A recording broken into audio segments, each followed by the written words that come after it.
Hey everyone, welcome to Slow News Day Live. I'm Steve Boykinen. I'm hanging out in the Santa Cruz Mountains. Would like to give a big welcome and hello and thank you to everyone listening to us for the first time on Aftermath FM and by extension, oddly, iHeartRadio. I am joined by my better than your co-hosts, Ali Alexandra and Glory Jones. We are... Hello. We're stoked because our good friend Whitney Webb is back on the program with us. And Whitney, it's fantastic to see you. We're going to talk about all kinds of wholesome, fun, lighthearted shit today. Sounds like the usual. All right. Right. Yeah, I know it's been hell on you for the last several months, so I really I'm very glad that you're with us today, and just miso, huh? Lots and lots of miso. Yeah. Well, I ate so much of it, I can't eat it anymore. For anyone that's wondering, I couldn't eat solid food for like a whole week, and that was really bad. But I survived on Japanese food, so. Right on. Yeah, but now I can't even smell it. Now I smell it, and I'm like, because I had so much of it. Yeah. You know. I feel that. Much of it. Yeah. Got you. You have a pretty big project that you've been working on. I don't know if you want to tease that because it's going to be coming out in a few days, or if you yeah, sure. Yeah, let's hop right into that then, because there couldn't be a better time to talk Epstein after the fucking report came out, like 48 hours ago, that by some sort of odd set of circumstances, both guards falsified their reports about what happened when Jeffrey Epstein didn't kill himself. No, really? So that's back in the news. So shocking. Right. Yeah, and they get no prison time. I mean, anyone that's surprised by that, I don't really know what to tell you. I mean, Right. duh. I mean, they did what they were supposed to do, and so they just like are coming out and being like, "Oh yes, I did blah blah blah that fits the narrative," and they get rewarded with no prison time because they did what they were told. I mean, allegedly, Bill Barr visited the prison just days before the head of the Justice Department at the time. So, I mean, you're a prison guard. The guy that like is your super mega ultra boss comes in, and he's Bill Barr's whole career is being working for the CIA. Basically, he actually started working at the CIA. Yeah. So I mean, come on. Right. But as a lawyer. Yeah, he As was a a CIA lawyer trying to prevent stuff coming out about things, including sexual blackmail, to the church committee. That was the only time the CIA was actually ever sort of, kind of, maybe quasi-investigated, but we all know where that went. No accountability, so... They were publicly dragged before Congress. They laid out some of the CIA's dirty laundry. They made this big deal about reforming the CIA from the inside and handed it to George H.W. Bush. Yeah, I mean, again, are we surprised by this? Right. I mean, the CIA assassinates people in the U.S. and abroad, overthrows governments. They're basically the world's biggest terrorist organization, in my opinion. Because they back most of the terrorists in the world, or have historically. So, I mean, when Congress tries to investigate them, it usually goes poorly for Congress. Yeah. Real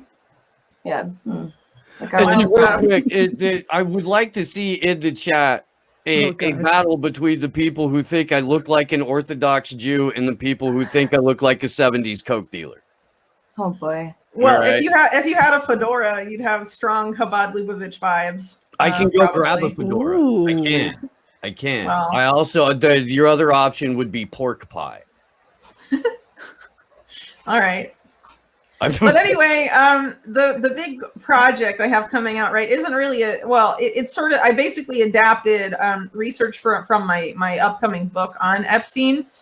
Into a standalone report on everything you ever wanted to know about the Bill Gates Jeffrey Epstein relationship, because now that's apparently okay to report on. I actually reported last July. I mean, the focus of that article was on Isabelle Maxwell, Ghislaine Maxwell's sister. But in there, I talked about a lot of Bill Gates stuff. Well, actually, it was a 2-part series that I never ended up finishing because I realized I'd just be giving the whole book away. Yeah.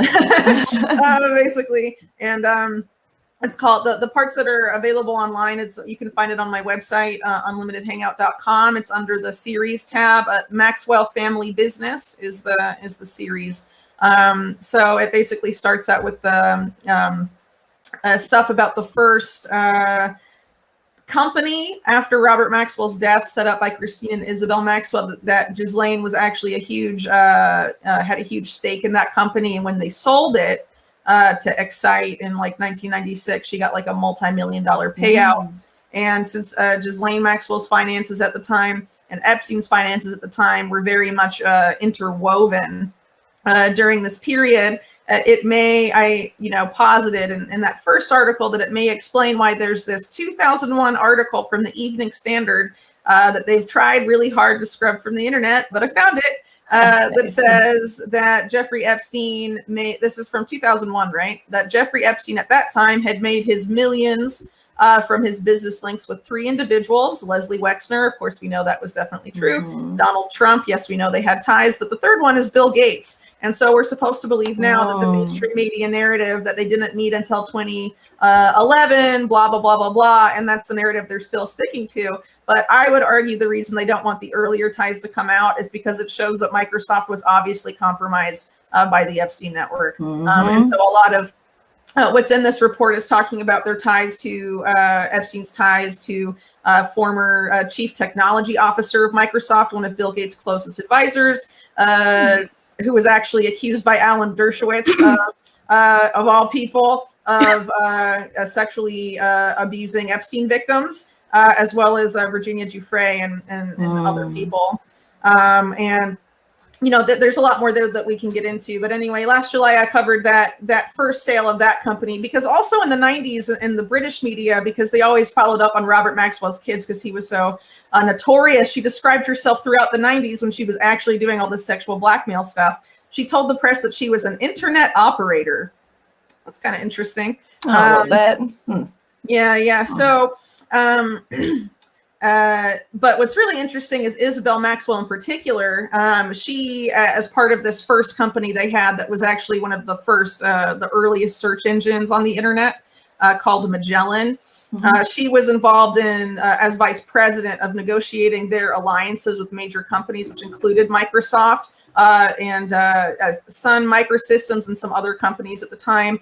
And she talked about very publicly in 2000 in an article from The Guardian that she had a personal relationship with Bill Gates, and the way she chose to describe their relationship is super creepy. I think we may have talked about it before. The Guardian journalist says that Isabelle Maxwell, who normally talks with a British accent and sounds pretty normal, starts purring.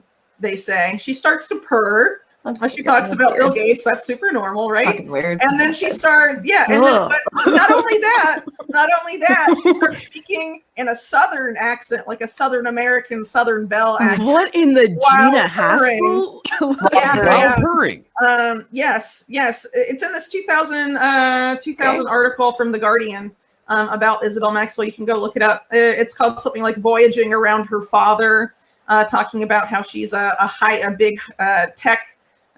Big in the tech scene or whatever, and all this stuff. But yeah, what she says about Bill Gates is really odd. And then she basically is like, well, in order to keep his tax exempt status, he has to give some money away. Why not give it to me? Ha ha ha ha ha. In this weird Southern purr or whatever. So weird. It's obviously super weird. And this is in the year 2000. So you're going to tell me, I mean, Isabelle Maxwell, I would argue just as much as Ghislaine Maxwell is tied up with intelligence. I mean, it's really obvious. She actually admits it. She says she inherited all the Mossad contacts from her father, Robert Maxwell, the Israeli super spy. And it was a couple of years later that it was actually Paul Allen, the co-founder of Microsoft with Bill Gates, and Microsoft that put her subsequent company after Magellan, ComTouch, on the map. ComTouch was created in 1991, one of the first companies seeded by the YASMA program, which the guy which is the beginning of Israel's venture capital high tech efforts, and the guy put in charge had actually been previously involved in the Jonathan Pollard affair, one of the most damaging Israeli espionage scandals in U.S. history, allegedly, and then of course they put a couple years later Isabelle Maxwell, who was directly involved in the Promise software scandal with her sister Christine, another Israeli espionage scandal overseen by their father Robert Maxwell, gets put in charge of this company called ComTouch that basically ran in the background of email and then later ran in the background of Hotmail after their big deals with Microsoft. There was no reason for Paul Allen and Bill Gates to invest in this company because it lost millions of dollars every year and was very clearly unprofitable.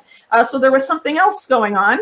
What's interesting is that a couple years later, it came out that Paul Allen was part of this elite social network club called A Small World that included Jeffrey Epstein, Naomi Campbell. I'm sure you've seen the pictures of Ghislaine Maxwell and Jeffrey Epstein with her, Lynn Forrester, de Rothschild. I believe then Lynn Forrester actually, because she didn't marry Evelyn de Rothschild until later, I think. But a lot of people around in the Epstein network. And guess who the biggest stockholder in the social network was? Its majority owner. Bill Gates or Peter Thiel? No. Harvey Weinstein.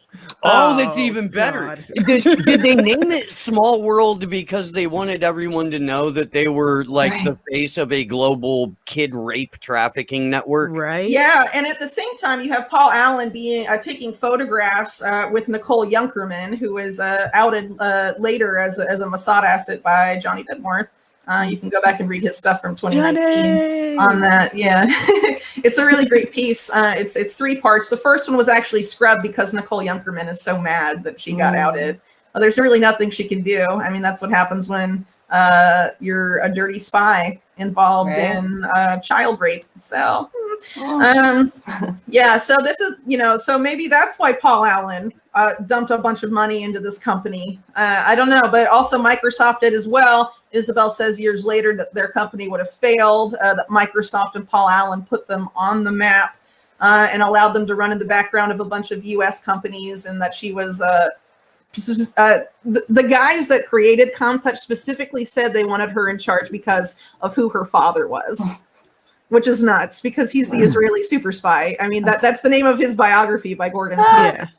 That's not like even my claim. That's like, his role with like Israeli espionage is very, very well known. He got a state fucking funeral.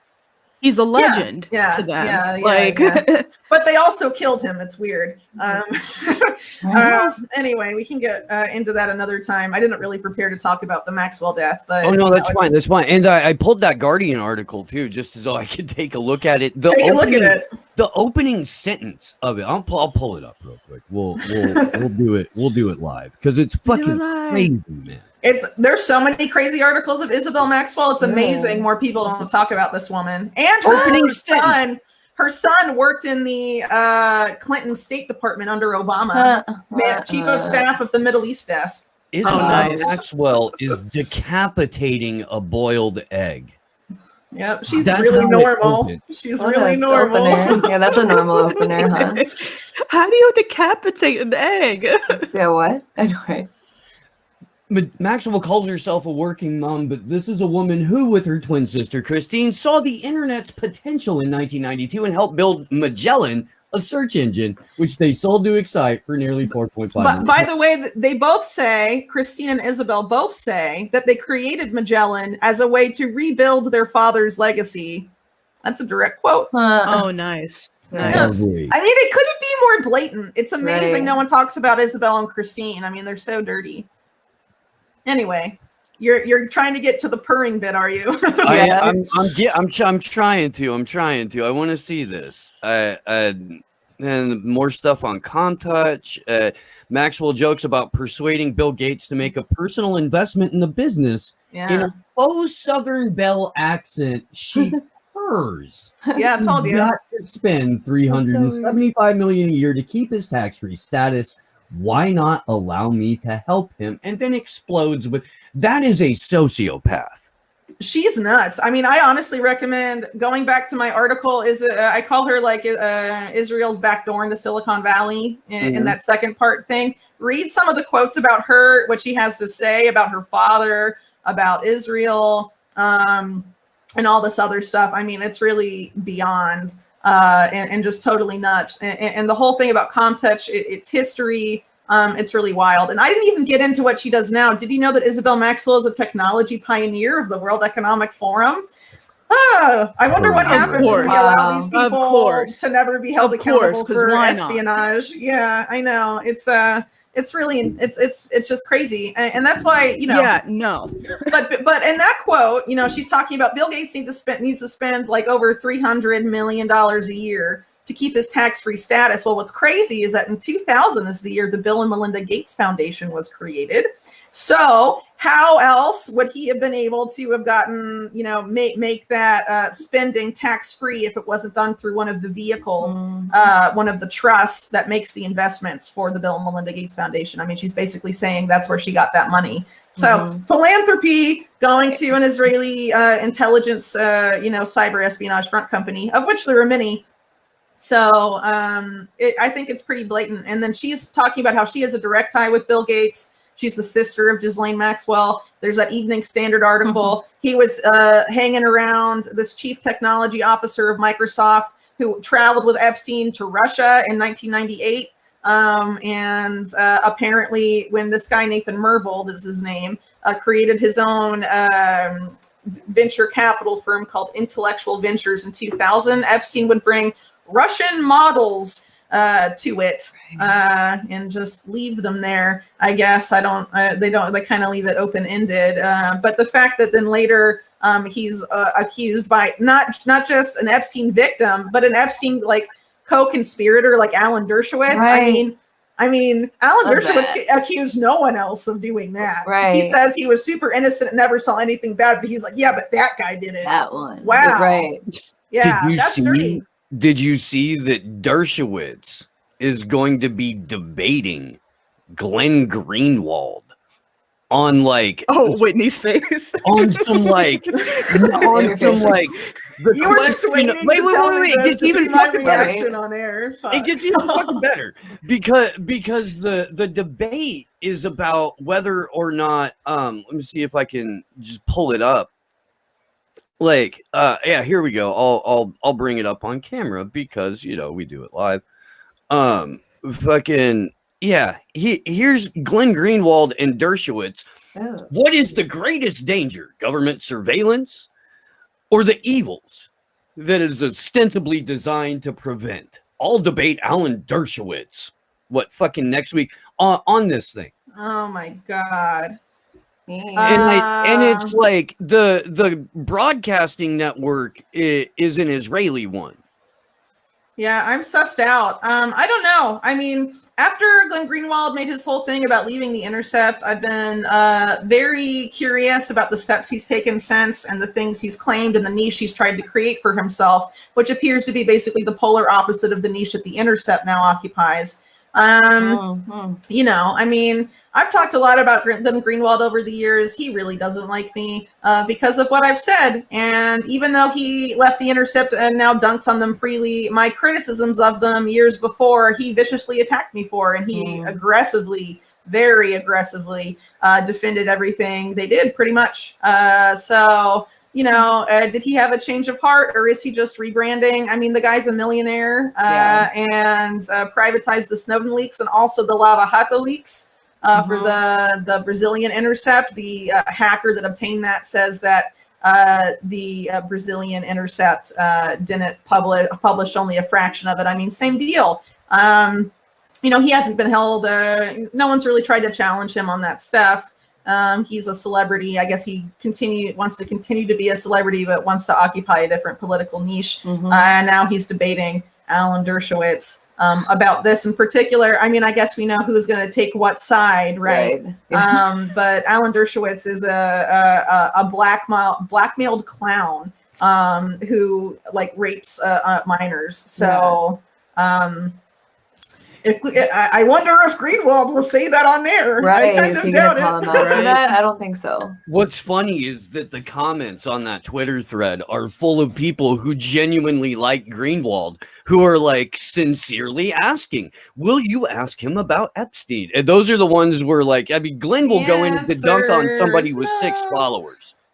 He will. Glenn will, if you've got 6 followers, and no poll whatsoever, Glenn will quote tweet you to dunk on you. Aaron Mate does the same thing.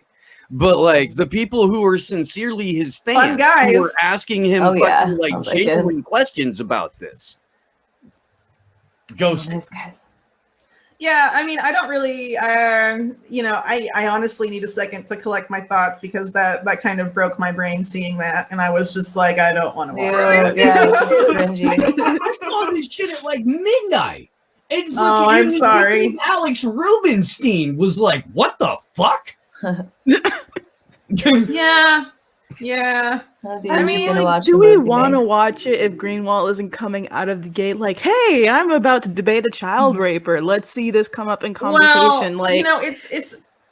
You remember years back where there was that leaked Palantir thing about how they wanted to target Greenwald because of his support for WikiLeaks. Mm-hmm. Yeah, and then the Intercept came along and Pierre Omidyar came along. I mean, you wonder how they got Greenwald to go along with that, or if Greenwald was just like, oh, I want the money, or if they had something on Greenwald. Right.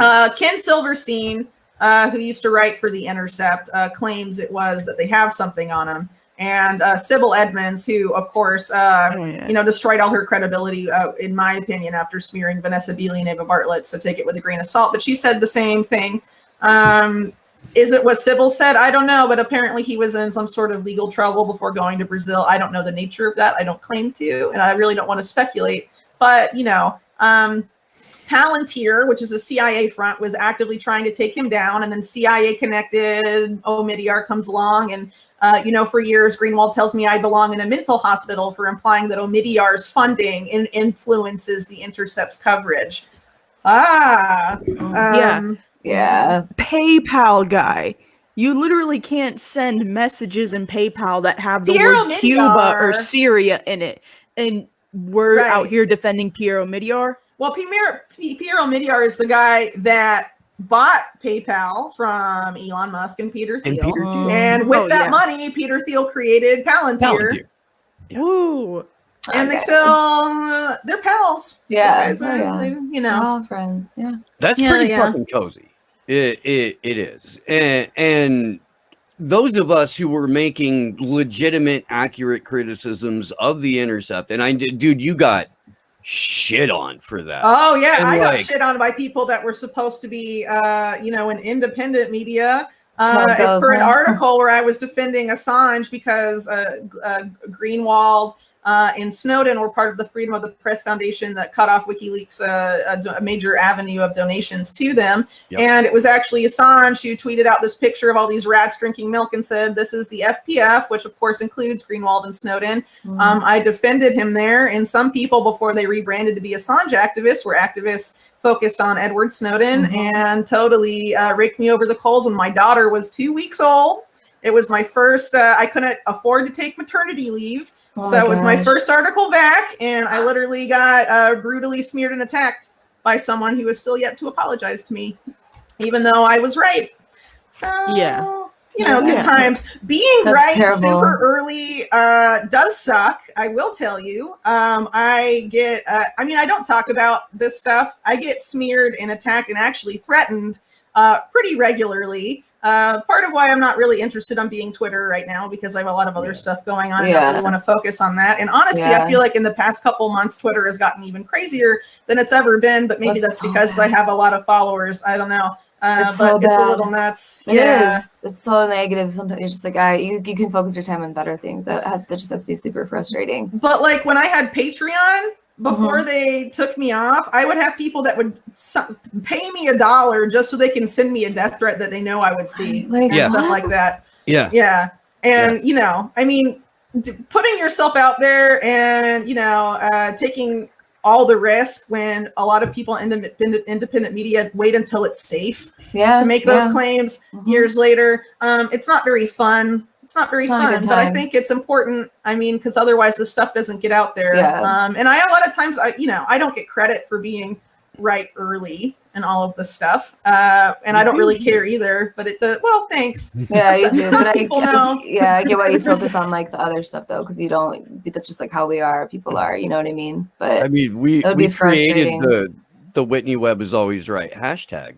We did. Well, I mean, okay, so I'm not always right. I mean, everyone does make mistakes, and I am a human being. I mean, I appreciate the sentiment there, But, if you're trying to get the word out before either something goes down or you're trying to preempt a narrative, you take a big risk professionally. I've been really doing that my whole career, even when I was at Mint Press, and I'm just kind of inclined to keep doing that because I honestly don't think enough people, at least now that I have a bigger platform, people with a platform my size, at least on Twitter and stuff like that, don't really do that anymore. And I really think that needs to change. So, it's part of like leading by example, I guess, in that sense, but also like if I don't get it out there, who's going to get it out there? I think that's part of why I've overworked myself the past year, especially with COVID and stuff. Cause I was like, if I don't do this, who will? Right. Because so many other people are just asleep at the freaking wheel.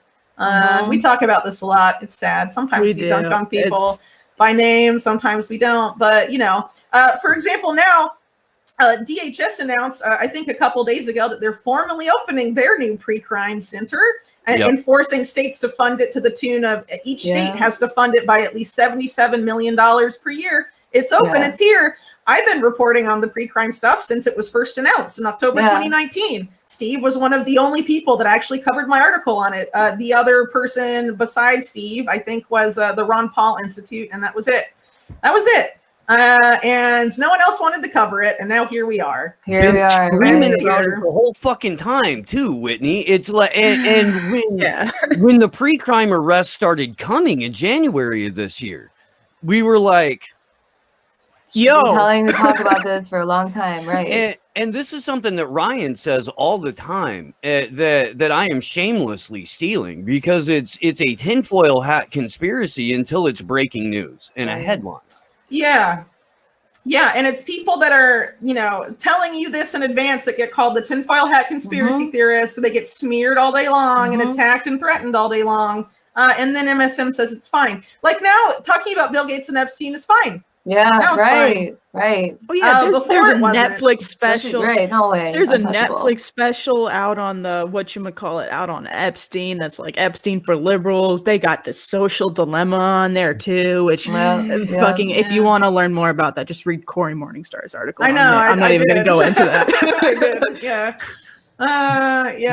So what do you? Okay, so we haven't really talked. We haven't even really talked about it. Like I've done a joke about it, which I'll probably do again. But like, what did this whole Melinda Gates, as of 2019, was suddenly concerned about Bill Gates's relationship with Jeffrey Epstein, and that became like the nature of the conversation around their divorce. But so we've got the parameters set for what we can talk about related to Bill Gates, Epstein, and this divorce. But like, who gets the 3 million acres of farmland? Right. Well, I think Melinda is going to become the new face of the Gates Foundation, but you have to remember there's a third trustee there, and it's Warren Buffett. And so they can give as much as they want to Berkshire Hathaway, his thing, or to him, or have him manage it. They don't really need Bill. As far as, I think a lot of this is Melinda's PR people trying to get out ahead and set the narrative first. Obviously, there's some nasty stuff there between them. If it was really only until 2019 that it bothered her when they met back in she met Epstein back in 2013, 2014, confirmed by MSM. If it only bothered her 5 years later, it's because of what those revelations could mean for the philanthropic endeavors and things like that, especially with COVID and all of that coming a couple months later, in Event 201 happening around the same time the Epstein scandal was front and center. Obviously not the best timing for all of that. But I don't know. Some people also say allegedly, and obviously I have no way to confirm this really, that Melinda and Bill had been living in separate wings of their mansions and not really interacting much for the past 5 years except in public. That's possible. Bill Gates, now it's coming out more, but it was pretty much known, was like a wild bachelor from the early 90s onwards. He married her in 1994, had several affairs and doing all this crazy stuff. Making Isabelle Maxwell purr, That's the weirdest thing of all. Yeah, I know. You'd be surprised. There's a reason they scrub this stuff. Totally. It's pretty damning. Because I'm going to spend the whole day with that image in my head. It's fake Southern accent purring. Well, she normally talks in a quasi-British accent, you know, Isabelle Maxwell does. So for her to put on, I've never seen any, I went through every news article you can find about this lady, and that's the only time she ever adopts a Southern accent. Yeah, that's so weird. Just for Bill. Just for Bill. Just for Bill. I'm getting serious Gina Haspel vibes from that. It's weird, but there's a lot more ties than just that, that we can go into also, but we're kind of jumping all over the place. I'm cool with that though. I mean, that's, you know, that's what we kind of do. Yeah. Rather see where it goes than fucking be like, okay, Whitney, I have prepared 7 questions. Yeah, right. No, yeah. I like it. I like that it's informal. You know, it's easier to break brains. No, I'm kidding. Yeah. Totally. But to stay on topic, I guess. So about this Melinda angle. So allegedly she was turned off right away on that early meeting in 2013, 2014, whenever it was. But that's also around the same time, if you remember back, that this employee at the Gates mansion in Washington State was arrested for child porn. He had thousands and thousands of images of child rape. He was managing the networks at that mansion, and he got off super light. Most people with that amount of violent child porn get locked up for a long time. I don't even know if he went to prison. I think he was just on probation and had to stay away from kids. Okay, so if you're, you know, famous philanthropic billionaires and someone at your property, you're actually philanthropic, right? And someone at your property does that, you would be like, lock that dude up. He's going to make us look bad. Throw away the key, blah, blah, blah. That didn't happen to this guy. It's a little weird. And at the same time, Gates was meeting with Epstein. I mean, you know, it's sus. Yeah, very much so. So maybe she was turned off because she was like, well, Bill, your little hobby is getting a little out of hand. You know, maybe it was something like that instead of just like, I think Epstein's creepy. Well, yeah. And you don't think it's like how like your partner just hates one of your friends? And there's like that one friend that like your significant other's like, no, because every time you tune out, you just go and you do some wild shit. Next thing you know, you're on an island, fucking 12-year-olds, and like I'd rather you not just hang out with this motherfucker anymore. Right? Like I don't know. I mean, 27 years they were together. That's long enough to know whether or not you made a mistake. Right. Well, also the fact that, you know, Gates had interactions with the Epstein network very obviously in the 1990s, and he married Melinda in 1994. I mean, how would she not have known? You know, was she that cut out of his whole business stuff? I mean, maybe from the Microsoft side, but once they made the foundation, that wasn't really the case. Right. And it's worth pointing out that Epstein was very involved in the Clinton Foundation and their philanthropic stuff. So was Ghislaine Maxwell. And there's a ton of cross-pollination between the Gates Foundation and the Clinton Foundation from the early 2000s on, millions and millions of dollars going from the Gates Foundation to the Clinton Foundation and stuff. I mean, a lot of ties there. And of course, we know that Epstein, you know, now anyway, it's come out though he had enough connections in the philanthropy world that he could get Epstein, Bill Gates, a meeting with the head of the Nobel Committee for the Nobel Prize.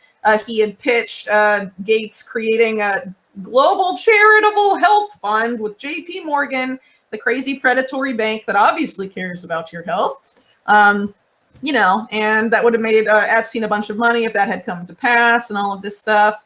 It's a little weird. Also, you know, if we want to believe that Melinda was totally cut out of everything but the Gates Foundation, I believe in 2005, 2006, they hired this woman named Melanie Walker to work there as a big-time person at the Gates Foundation. She held several positions, including being director of special initiatives at one point or another. Melanie Walker, at the end of the 90s, was Epstein's personal science advisor. Of course, that gets left off her resume later, but okay, so you're going to get hired. Well, let's talk about Melanie Walker for a second. She graduates college in 1992, gets picked up by Epstein, and Epstein's like, come be a model for Victoria's Secret. That doesn't happen, but she ends up staying in his residences in New York. blah, blah, blah. Then she graduates from medical school and becomes a science advisor. All right. And then, she moves in with a Microsoft executive, Steven Sinofsky, in 2000, early 2000s. In the early 2000s, Prince Andrew was allegedly given by Epstein a beautiful young neurosurgeon. Melanie Walker is a neurosurgeon, and the only one known to have been in Epstein's entourage at the time that was admittedly close to Prince Andrew. And they exchanged texts, and they admit that. And supposedly she kept him company for 3 days at Zorro Ranch while Epstein was not there.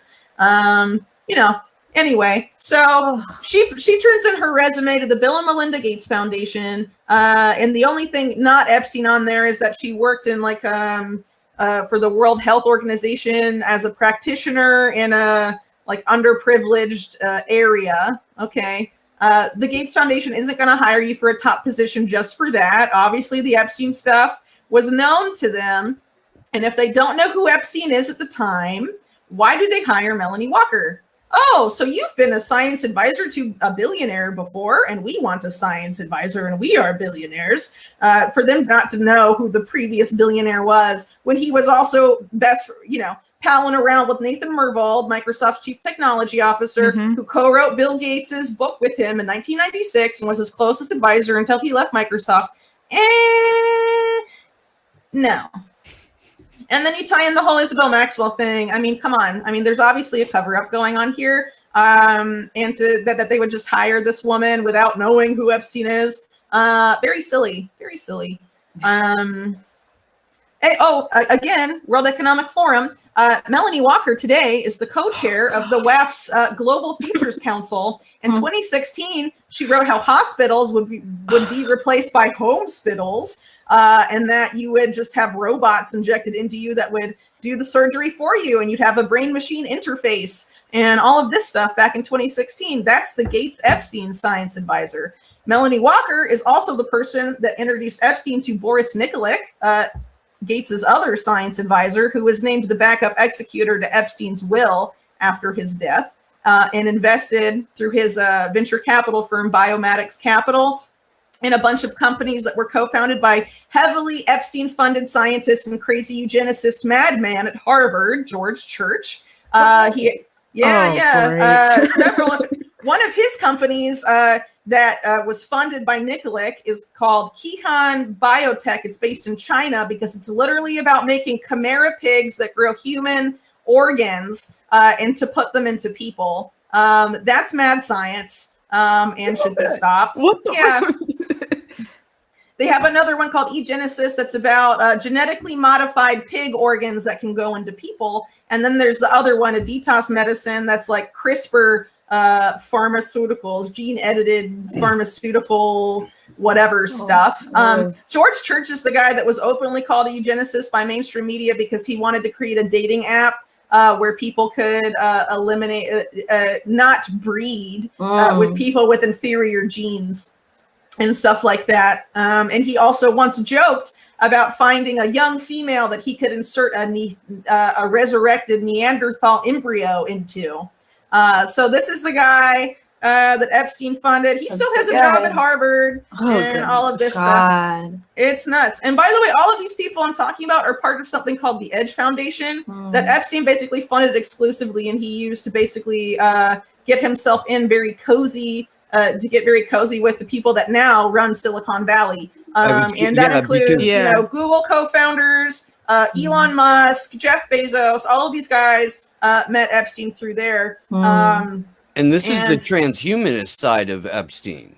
And this is the I'm gonna freeze my semen and fucking impregnate like a million. That's where it gets into the eugenesis stuff. The whole Edge Foundation crowd are obsessed with. Well, not everyone there, but the main core group built that was created. This was created by John Brockman, who was like a literary agent and the guy that made like scientist books cool and popular and all of this stuff.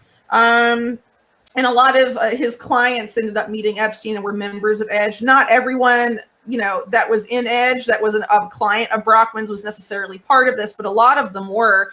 And Brockman himself was very interested in transhuman. Well, he's still alive, is very interested in transhumanism from the 60s on. He used to consult with the Pentagon and the White House during this period as well. So he has ties to the national security state. He's not just a literary agent. He is a lot more than that. And in the 90s, he somehow passed manuscripts he received onto the CIA, because that's normal. And all of this stuff. But anyway, Edge from 2001 to 2017 was almost funded exclusively by Epstein. It was basically a front for him. And a lot of these events that they would hold were ways for Epstein to gain access to these people and potentially blackmail them. There's a lot of cross-pollination between Edge and the TED Talks, the TED conferences. And that's why, people like Richard Dawkins and a lot of these famous guys flew on Epstein's jet to TED conferences, or people met him at TED conferences. By the way, another Microsoft vice president who worked under Nathan Myhrvold is the person who introduced Jeffrey Epstein to the guy that was the director of the MIT Media Lab, Joy Ito, that had to resign because of the Epstein ties and all the money he took. He justified taking that money from Epstein and covering up the fact that it was from Epstein, because this woman, Linda Stone, who's also part of Edge in addition to this Microsoft stuff, said, "Don't worry about the rest. I promise Jeffrey's awesome." Okay, so that's a little weird. And she is listed in Epstein's Black Book, and her emergency contact is a woman named Kelly Bovino, who's been named as a co-conspirator of Jeffrey Epstein and the sexual blackmail thing. Why would that be your emergency contact, top Microsoft executive? That's a bit weird. So obviously there's a lot going on with Microsoft. And then that Melanie Walker character I mentioned earlier was, she was given to Prince Andrew. Apparently she was given to top Microsoft executive Steven Sinofsky, who she's apparently still with today. If you believe that, I don't know. These people are pretty crazy in their personal lives, so a little bit. hard to know, But I mean, no, the Microsoft ties here are really off the charts. And I think that's why they don't want to go past 2011, because it would take the focus off of Epstein ties and the Epstein network ties to his philanthropy and the foundation, and would put it on Microsoft. And what you have to keep in mind is that if you read my Epstein stuff, you'll be pretty familiar with this. Sexual blackmail was the main currency of intelligence agencies for this kind of compromise for a long time. It started with organized crime back in the 20s and 30s, and then organized crime, for all intents and purposes, merged in World War II with U.S. intelligence, and that continued with the CIA. Okay, so once technology developed more, it was much more cost effective for these people to do electronic blackmail, backdooring people's communications and using that to compromise them, because it's cheaper and it's easier, right? So Epstein was in the Maxwells intimately involved in the electronic angle of blackmail as well, not just sex blackmail, and that's what I think they are trying to cover up more than anything else. And also the transhumanist stuff too, for obvious reasons, because of where we are now. But, well, I mean, the transhumanist side of it is something that's like rarely even touched on. Right. I mean, granted, there's so much there with what he's already involved in with just the entire network of sex trafficking. But I mean, like, once you get into the transhumanist section, then you have to start asking questions about the Great Reset and the Fourth Industrial Revolution and how they're going to mess with supply chains with the Gates Foundation buying up all this farmland, and that's something that people who now feel comfortable touching the Epstein situation, they don't want to touch those other stuff, and ultimately it's going to lead them there in the end, because it's all connected. Yeah, and one thing that keeps popping in my mind, I obviously had to do more research into this bit. When Maria Farmer, who is a well-known Epstein victim, she heard Epstein and Ghislaine Maxwell talking about setting up a hospital, a small hospital, a surgery center at Zorro Ranch. What was that for? What was that for? Also, Maria said that they tried to pressure her into having breast reduction surgery that she didn't need, so she'd look more like a child, and all of this stuff. If they did that to Maria, they likely did that to other people. Why did they want a surgery center at Zorro Ranch, which, by the way, is super isolated in the middle of nowhere? It's and also next. Sale. Yeah, now, well, I think it actually got transferred to some guy in Florida. Did you see this? This young guy. I mean, it was really weird. I don't know what to make of it still. There's so much here that like I have to write a book about this stuff, and it's like overwhelming. So I really have to focus on specific stuff. So I'm trying to be like, you know, this is the history of the sex blackmail thing and how Epstein came to be. And then this is how it shifted to electronic blackmail, blah, blah, blah. I'm not going to be able to cover every aspect of this case because it's literally massive. So much, Yeah. And, you know, I mean, I have people sniping at me saying it doesn't matter and blah, blah, blah. But I mean, we do need to understand that all this stuff is, you know, all the people in power are compromised one way or another. They may not all be pedos, but the pedos have a back door into their communications and blackmail them other ways. You know what I mean? Exactly. So, I mean, the blackmail is the currency these people operate by to get what they want and to keep the agenda rolling forward. And it's been like that for a really long time. I mean, as long as global human sex trafficking is a problem, as long as there's wars that we start which only increase this crisis, as long as that whole network still exists, then the story is going to be important. I mean, just don't know what else to say to those people. If you can correctly identify the network, if you can correctly identify how it operates, if you can correctly identify who several of the key players are, even if somebody like an Epstein or somebody like a Ghislaine Maxwell gets like taken out, that doesn't stop the network. So this is vital research that you're doing because it can help people determine who the fucking monsters are that haven't been caught yet. But even so this is why I'm kind of pissed off about this Greenwald Dershowitz thing. Dershowitz should be shamed off the freaking planet. Right? No one should have anything to do with him.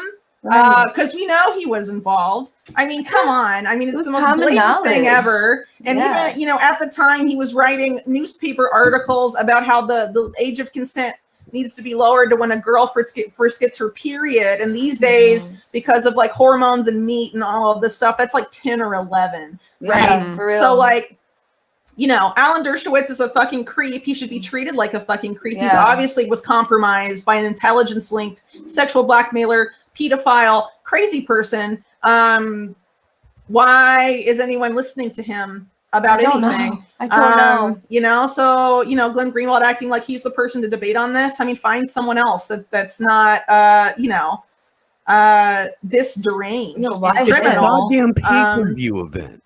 Why him? No. I mean, Dershowitz should be locked up. Why is he just he's a child rapist. And if you're like, oh yeah, well, I'm going to make money by debating a child rapist without calling them a child rapist. You know, good are you? Fuck off. Good are you? Right. I mean, that kind of has to be your opener, right? Like, and if it's not, there's a problem. Well, it's about government surveillance. Israel, even named by the Snowden docs, okay, Greenwald, as one of the third most aggressive spy agency targeting the U.S. after Russia and China is Israel, our greatest ally. Alan Dershowitz is obviously compromised by them, and he defends them all day long for everything, and he always will. And, you know, you're going to debate him on government surveillance. What's up with that? Yeah, just that's very odd to me. You know, you might as well argue with like, you know, Mossad, right? You know, I mean, it's a silly argument. I almost want to watch it just to see if I can shit on Greenwald for any now, but I'm sure someone else will watch. I don't really want to spend the money. I don't want to give Dershowitz any fucking money. I mean, everyone that pays to watch that is giving a child rapist money. So have fun with that. Pirate stream, guys. Well, I hope someone pirates it, or one person pays for it and you know sacrifices their money and then shares it massively. Because they should not make a lot of money off. I don't even care. I don't even care that we're on YouTube. I'm saying they should openly pirate that stream, please. Leslie if you're watching, pirate that.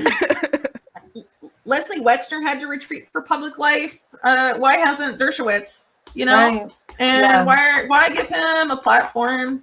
And it's not even raking him over the coals about Epstein stuff. I'm just rehashing it. I'm just disturbed. But it makes sense because he kind of just like came back and it was like there's no scrutiny. He's here. It's cool. I'm like, wait, did everybody miss the part where he was? He's a constitutional scholar. Yeah, that's all. My asshole. Right. The guy's a child rapist first and foremost, and should be treated as such. Yeah, he should be shamed away. Honestly. We have about 10 minutes left with you. Because you said you had an hour. I can do a little more. It depends on when my kid has to go to bed. Earlier when we first started, she was like banging on the window, so I was like waving to her, like, it's okay, I'll be there soon. Okay. But I do want to kind of get into some of what went down with the Colonial hack and this whole like focus on ransomware as sort of a backdoor way to not just attack crypto, but to just kind of lock down the power grid and also the supply chain. Well, it's not just going after crypto. It's going specifically after crypto that allows you to maintain a degree of anonymity in your transactions. And since then, we've seen stuff like Goldman Sachs coming out the other day saying Ethereum's going to overtake Bitcoin and blah, blah, blah, blah, blah.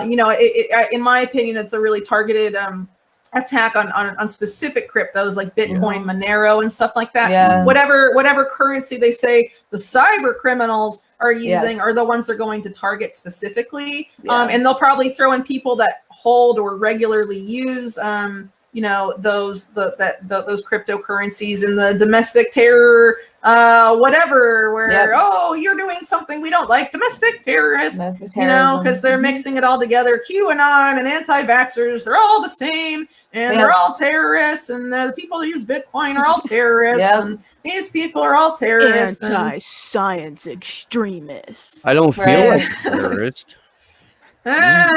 So we're clear. I don't feel like a Zionist. What's interesting though is that a lot of people that have gone to cryptocurrency, like, I had to because I got taken off of Patreon. I really had no choice. And there's been people that PayPal, for example, or major payment processors deplatform. What are they supposed to use? Right. So the people that they deplatform, they can just criminalize their finances entirely by doing this. It's unfortunate. And also to the people in these spaces of independent media that say that if you use cryptocurrency, you're an accomplice of the Great Reset and all this stuff. Please tell me how I'm supposed to make a living and do this work since I've been deplatformed from everything else.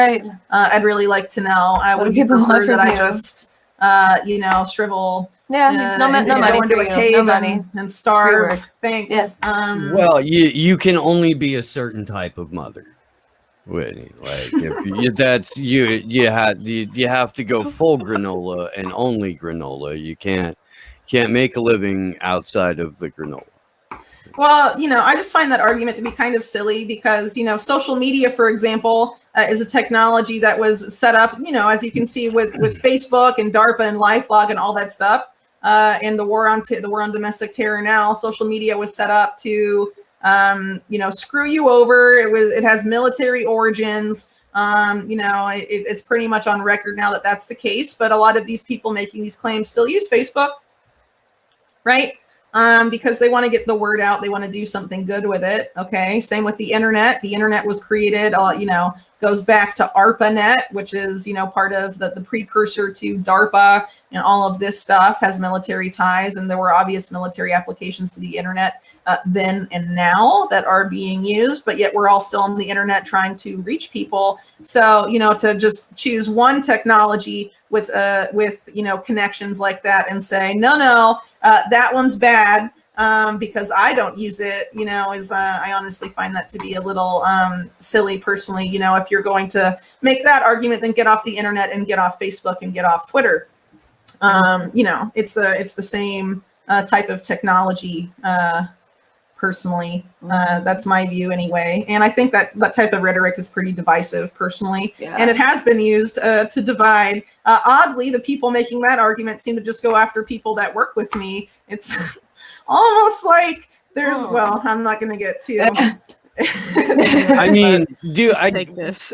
We've been kind of pulled into that too. So like, I don't mind addressing it because it's ridiculous. It's look, if you're going to set a fence around the only people who are even trying to get this conversation out into larger spaces and say that you can't listen to like half or 3/4 or 1/3 of the people who are giving this information because they've failed one purity test. Well, maybe those people want to be the only voices and want people not to listen to a variety of voices talking about these topics, but just their voice. And, you know, it is very true that in this space, there are a lot of people that are motivated, you know, by egocentric stuff, or they want to be in front. It's about them and their brand, and all of this stuff, or they feel like they should have more views or engagement than they do. And so they want to take a shot at other people. And they should really all be working together. I want to give a lot of credit to Derek Bros in that space, who got shit on massively, and that was not deserved. And instead of doing that back to that person, he instead went and tried to have a dialogue with that person that was denied. And so he tried to have a broader conversation, incorporating that person's points in dialogue with Ryan and some other people, so people can just openly talk about this stuff. I mean, that's the only way forward in this divisive stuff. If you have to pass my purity test, or you're naughty, when we're all trying to, you know, fight the same greater evil, you know, I think is silly at this point, frankly. Yeah, I'm really not worried about getting grounded right now.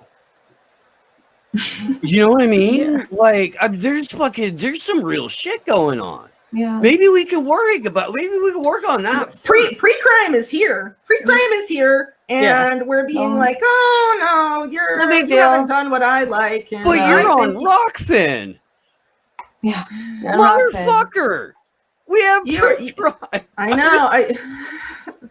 You're on the wrong independent alternative platform to YouTube. What's going on? Right. Well, what is there? Other ones too. Like, it's not. Yeah, and look, I could honestly understand if there were people that were strictly evangelical about this one thing. You know, I could even see a valid criticism, but that's not what's happening. Nor are any of us trying to stop anybody from doing what they do.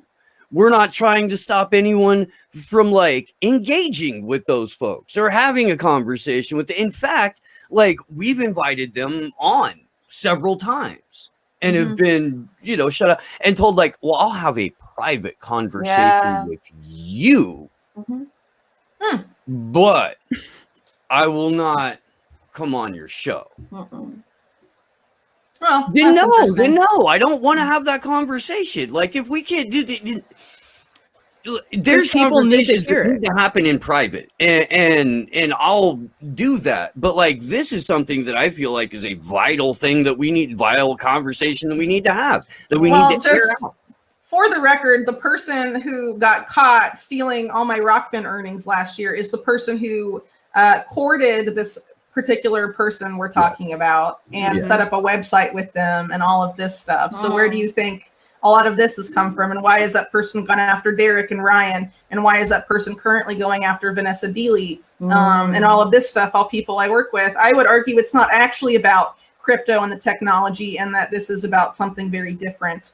Well, I mean, especially when said person only started going really, really hard against these people and against crypto after she did that website with said fuckwad. Yeah, I know. So it's unfortunate, but you know, I don't really think it's really about crypto at the end of the day. I think it's about something else, but I think it's worth addressing the stuff that, you know, I mean, okay, so we know that the elite want to use crypto for bad things, okay? But if you have a chance to use it now to go off grid, raise money, whatever, or finance your life because you've been deplatformed off of other stuff. I mean, what are people supposed to do? Right. You would tell people that, you know, made some money on crypto so they can buy a plot of land and sort of eke out an existence, with all this crazy stuff that's coming, you're going to tell them they shouldn't have done that and they should have just stayed in their apartment in Manhattan or whatever and just scooped it out in the zombie apocalypse because you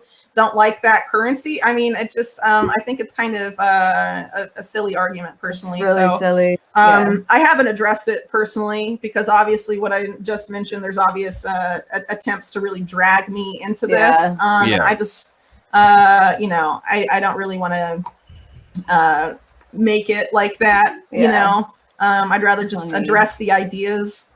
And I disagree with them for different reasons. But I think like even like you guys, me, people on Rockfin, I mean, we've talked about how they want to do this financial reset. They want to have the central bank-backed digital currencies and all this stuff. And I mean, we're pretty open about where the goal is. So if people can use it in the meantime, when it's not that thing yet, to be able to have some sort of financial independence or be able to continue to do this work, I don't see why not. And developers that think they can circumvent a lot of this stuff they want to do and eliminate anonymity and all of this stuff, I mean, let them try. At least they're trying to do something instead of sniping at other people that are also trying to make a difference. Right. You know, that's just my opinion about it. So, you know, I just hope we can. That's the thing that makes it seem personal, you know, because under any ordinary circumstance, like, it wouldn't even be on their radar because they'd be focusing on resisting the thing that they're organizing to resist. I mean, I don't, you know, I really. But anyway, I wanted to put that info out there, especially that background information as to why I don't really think this is about crypto, why I think it's about something else. And you can people watching can draw their own conclusions from that, but I think that's an important piece of the puzzle that may have been missing for some people. So I just wanted to throw that out there. You know, fiat currency sucks. Cryptocurrency isn't perfect. Honestly, I would prefer just like barter stuff, take it back to the Stone Age. Like, let's go back to the simple days. Yeah, that would be great for me, you know. Just straight up Opalaka flea market, like anything that's I know. I'm not just because I'm on Rockfin doesn't mean I think that cryptocurrency is the best system, or something like that. You have, no, that's reductionist to the like to an absurd degree. Sleepy J's gone off on NFTs all the time, and we're like, yeah, you're probably right. So well on though. Still want that NFT though. Well, is there anything else you guys wanted to cover? I can probably do another 10 minutes and then talk about one more thing to hang out. There was something you dropped in the Union of the Unwanted Telegram about a vaccine that the military was specifically creating. And I know if you wanted to touch on that at all, because it's going to lead us into what we'll be talking about when you leave. And we'll actually be opening the phone lines too for like the last half hour of the show today for anybody who's currently watching and listening. If you want to call in, have a question, we'll put that number up soon, and in about a half an hour we'll open the phone lines. But yeah, it's I'm gonna try and go find the damn thing. Well, there's a couple different links, and I've been talking to Ryan's been covering this more. I think he ended up covering some of the stuff in the show. Basically, there was this 2016 study about this way to manipulate the brain by using a magnetic protein that was conducted during that period of time. And this Army one uses the same mechanism used in that study, but under the guise of it being a COVID vaccine. So this is not currently available. It's in phase 1 studies. It's going to be one of the second generation COVID vaccines. Klaus Schwab at the beginning of the year, I know you and Glory remember this. He was talking about what's going to go on this year, that COVID was going to fade, and then at the end of the year it would be COVID and climate change together, essentially the end of the year. That would be the big focus. So there'll be some sort of other panic. We heard Bill Gates tease this last year, among other people, pandemic 2. Okay, so whatever happens, whatever the purpose, whatever's going on with this first generation of vaccines, there'll be some sort of other related crisis where they're going to have people more scared than before, and that I assume they hope in larger droves get the second generation COVID vaccines. This particular vaccine has claimed that it will work against all variants, current and future variants of COVID-19. So they're already sort of setting it up for that. So I definitely think it's a little suspect. You know, it's the military also developing it, which is currently undergoing a lot of crazy stuff. I know you guys have covered a lot of their crazy plans with the National Security Commission on AI, but you also have the U.S. Army's Future Command. You have Space Force up and coming with a lot of crazy stuff. Space Force's biggest contractor is Elon Musk of SpaceX. Which is actually, you know, I mean, that this is all neocon stuff. Elon Musk is not a rogue billionaire. SpaceX is the public-private partnership with Space Force, all laid out in the PNAC, Project for a New American Century document, rebuilding America's defenses from the year 2000. SpaceX, the low orbit satellite private project to create a global ISP monopoly, was originally Bill Gates' idea in the 90s. He shut down that company in 2002, and that's the year SpaceX was created. SpaceX also had its facilities toured by Jeffrey Epstein, and some weird ties there. Can talk about that another time. But there's definitely some stuff there. Space Force, all this stuff, the militarization of space, all planned out there. But these people also heavily involved in brain-machine interfaces. So is the whole Peter Thiel-verse. Thiel Capital investing in brain-machine interfaces. By the way, managing director, that's Eric Weinstein, intellectual dark web man. Oof, yeah. Whoa. We're gonna have to do like a whole show on Eric Weinstein here. Well, Johnny's really digging into him. We found some crazy stuff on his former hedge fund the other day. Interesting. Well, then maybe we can finally drag him on camera again for that. Yeah. Well, he's not here right now. He went to his best friend's house, but he'll be around another time, so we can set that up. And I'm sure he wants to flesh out that piece a little more. But yeah, it's coming.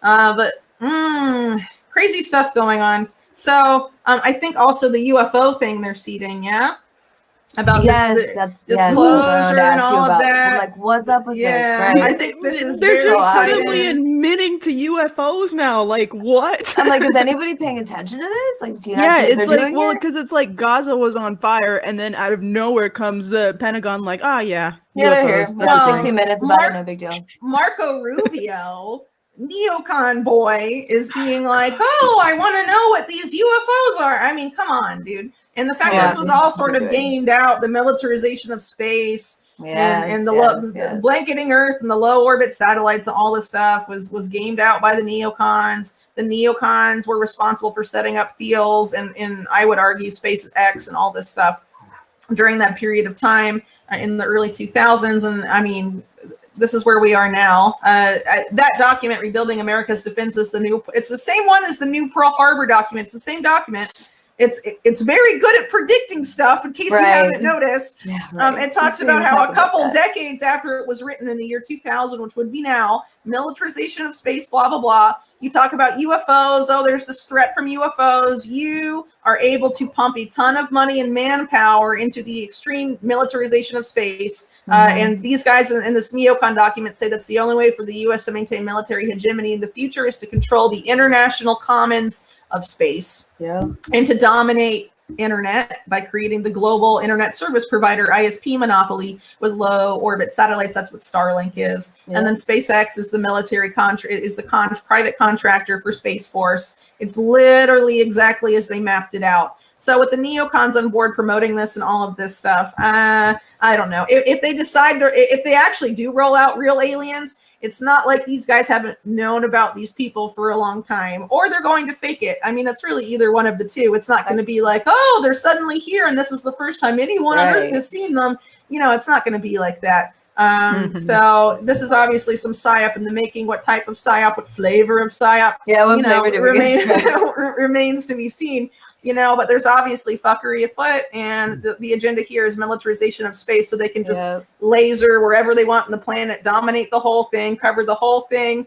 and 5G, so they can surveil everything because all the surveillance tech runs on 5G and all this stuff, you know. So that's what this is about. Well, and by then they'll run out of resources from the land and the ocean floor, so they can just mine asteroids. Yeah. They're already talking about that. Yeah. But the mineral wars on Earth are still very much going on. I mean, they're proxy wars. They are. The places to watch right now are in Africa, where they have big. Well, we already talked about Tanzania, I think, the other day. Absolutely. But Zambia is going to have an election. One of their candidates is talking about nationalizing the mines. We're seeing what happens to him. Same deal in Peru. Pedro Castillo in Peru is going against the Fujimori family, who are literally like the Pinochets of Peru. Okay. And it's wild. He's basically sort of like compared to Evo Morales of Bolivia. He's talking about nationalizing the mines. That's not going to go well. I actually used to work. I used to manage a farm after I graduated from college in the middle of nowhere, Peru, in a region called Apurimac. Which is where a lot of the minings happen. And over there, when people riot and try and shut down the mines because it's polluting everything, the military comes in and they just march people off cliffs. They put bags on their head and just push them off. That's how they do it down there.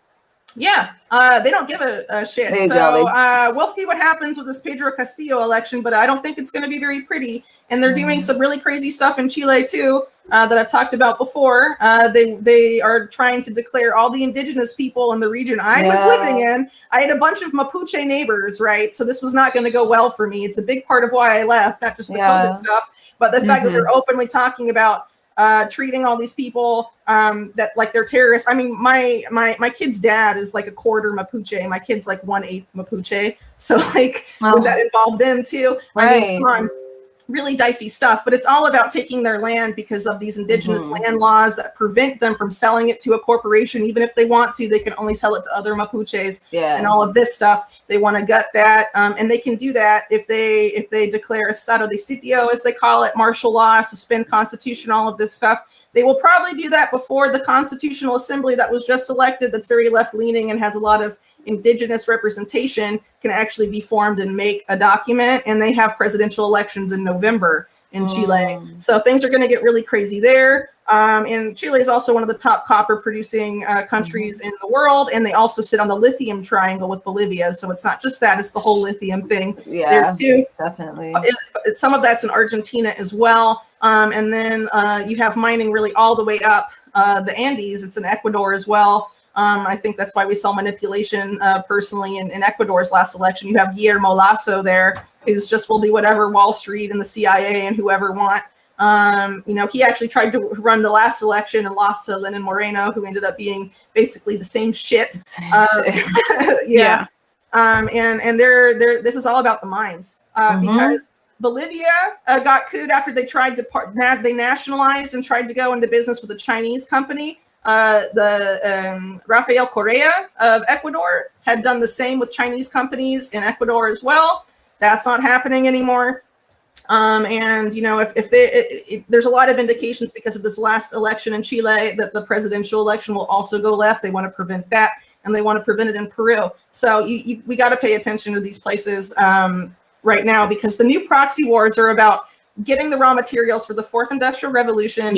People in independent media that normally cover the proxy wars when it's about fossil fuels, oil and gas, are asleep at the wheel on this mineral stuff. And I really think they need to start paying attention, because even if you don't want to cover COVID and you don't want to cover the Great Reset, because whatever, you can still cover the mines. That's what I'm saying.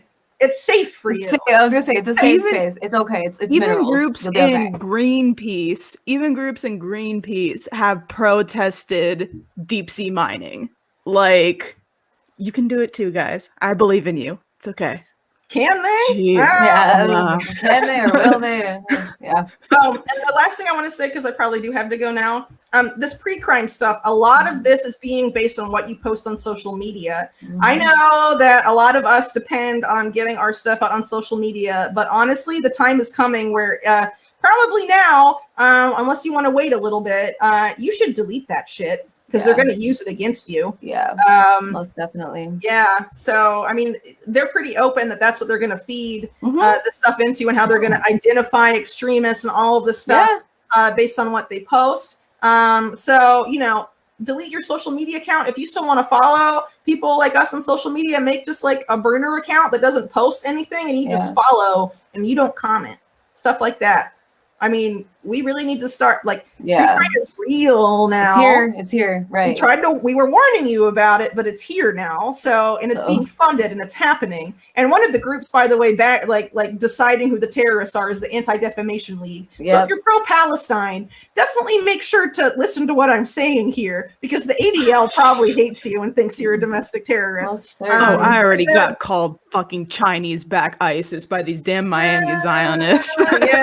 But so the ADL was funded by the same mega group guys that funded Jeffrey Epstein, Leslie Wexner, Bronfman, all of these guys. They gave awards to like gangsters and stuff. People that were there, like Mo Dallas, who was a major gangster, Mayor Lansky, and all this stuff, got an award from the ADL. I mean, that's who they work for, yo. Right. So, it's the Epstein network deciding who's a domestic terrorist. Oh, I mean, that's not going to go well for me, but fuck them. But for you, delete your stuff, delete your profiles, and start following us on burner accounts or something. Stop posting stuff. Delete your Facebook for sure. Yeah. Facebook's the worst out of them all. And it was literally, if you read my book, my book article, The Military Origins of Facebook, you will see what it was set up to do. Okay. And same with Palantir, that's like Facebook in a different sense and used by all the intelligence communities, including DHS and all of this stuff. Same deal. They scrape social media. Don't divest from social media. It's time. Yeah. If you're watching this on Rockfin, follow us on Rockfin. Follow people elsewhere. Stop feeding the pre-crime machine, because now it's here. Right. That's what I wanted to end with. Well, that's a good where else can people keep up with you, and how can people support you? I can't wait to hear the RFK Jr. That came out just a day or two ago. I was pretty stoked to be intervied by him. He said really nice things about me. Let's get the Foster Gamble thing. That's got to happen, dude. I really want to get him on the show. Yeah, he was super nice. Places to follow my work. I guess the best place right now outside of conventional social media would be Telegram. Unlimited Hangout has a Telegram channel. You can also sign up to the mailing list from limitedhangout.com. That's probably the safest way, or you can bookmark the website. All of this stuff are good ideas. You can follow my podcast on Rockfin, but also via RSS feed, which is, just very easy. And not easily, that doesn't really succumb to censorship. Even if Rockfin, something happens to it, you can still, keep up with the podcast because it's on Amazon Web Services. Boo, changer. Anyway. But it can happen. We can't really rule it out, right? So, those are probably the best places to follow my work right now. But if you go to my Twitter profile, there's a link tree, or you can just look for Whitney Webb's link tree, and then you'll see all the different links on there. But I would say the mailing list and Telegram are the best ways right now to follow my work. Supporting my work, if you go to unlimitedhangout.com, you go on the support tab. You can sign up for my alternative to Patreon that's through the website. If you don't want to use Rockfin or anything like that, because I'm not forcing supporters to use Rockfin like some people wish to imply. I'm keeping it very open. I just took time to set up a Patreon thing. By the way, this person tried to take down my website, only succeeded in doing so for 2 hours, and it was because my amazing secretary happened to be on the computer at 5 a.m. that it didn't totally destroy my website the very day that my Patreon alternative was going to launch. Interesting. That's interesting indeed. Yeah, indeed. So,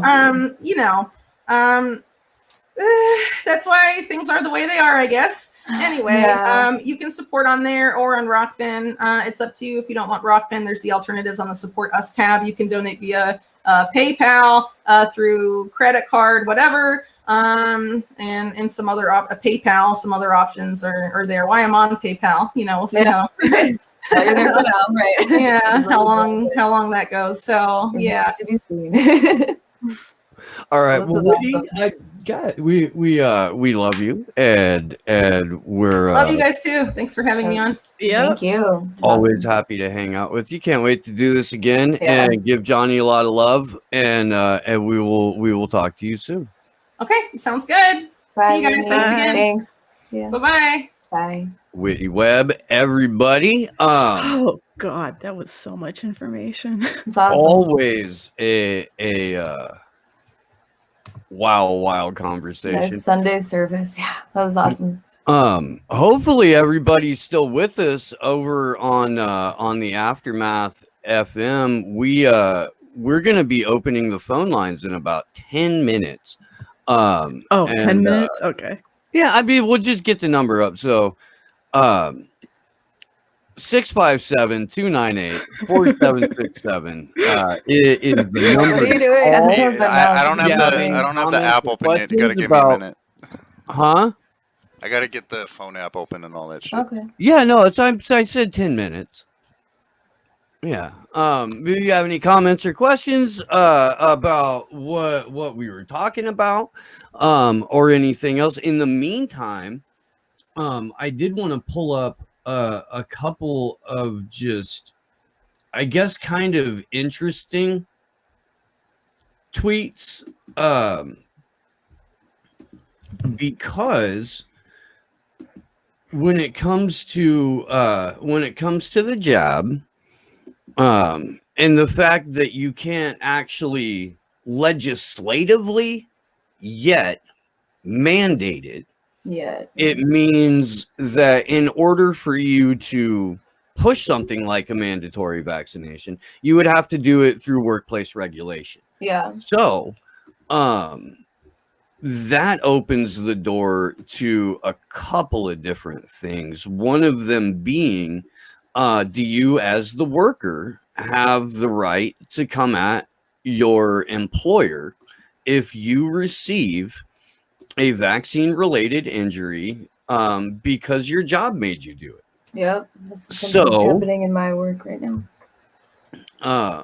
Oh shit, Allie. Yeah, they're discussing how to go about it.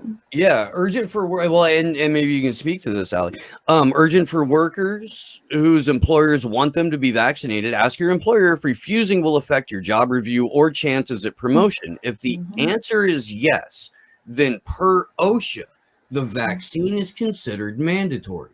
This means employers must report side effects. If you require your employees to be vaccinated as a condition of employment, then any adverse reaction to the COVID-19 vaccine is work-related. The adverse reaction is recordable if it is a new case under 29 CFR 1904.6 and meets one or more of the general recording criteria. So, yeah, you do. And then if you don't require your employees to take it, but you do recommend they receive it and may provide it to them or make arrangements for them to receive it offsite. If an employee has an adverse reaction to the vaccine, am I required to record it? No. So they're only going to make your employer report or record a vaccine-related injury if they're mandating it. So if they're only suggesting it, but also making it available offsite and like not coming right out and saying that it'll affect your performance review or your chances of promotion, even though it probably will, then they're not liable. I don't know. Allie, do you want to talk about what's going on? Yeah, for sure. No, that's something that they're discussing that a lot in like the human resources space, because obviously the legality of it and just like how employees are going to take it. I mean, even just the notion of asking, let's say, for example, candidates applying for jobs, there's even that as well. Like there's like talk of like asking those candidates, have you been vaccinated? Do you plan on being vaccinated? I mean, in many ways, this is crossing a lot of lines. I don't think employers are even understanding what they're crossing. They're just desperate to, please different people. There's tons of different parties. And I would say you're going to see this more in like bigger corporations before it trickles down to smaller businesses. But it's interesting to me that the employer would be liable. That's going to obviously change some minds on things. That's what they've been talking about at like my day job. But there's a big push though from different actors that would like to see this happen, because it's just another way to get people to, feel like they've got to do this. Like, I want to, get this job. I want to keep my job. I don't want to be pressured from outside, like just stuff like that. So it'll be interesting to see where that goes. I mean, we all kind of saw that coming, right? Because you can't, there's a million different ways this Sunday they're going to try to implement people getting this vaccine. I like that it would be considered on the employer, because then you can't do that, but we'll see. That's my thoughts on it. And then there was another one that I wanted to look at here real quick, because it is along similar lines. If an employer requires the COVID vaccine, they will also assume liability for adverse effects. We did that. So here, if an employer requires a COVID vaccine, it's against federal law,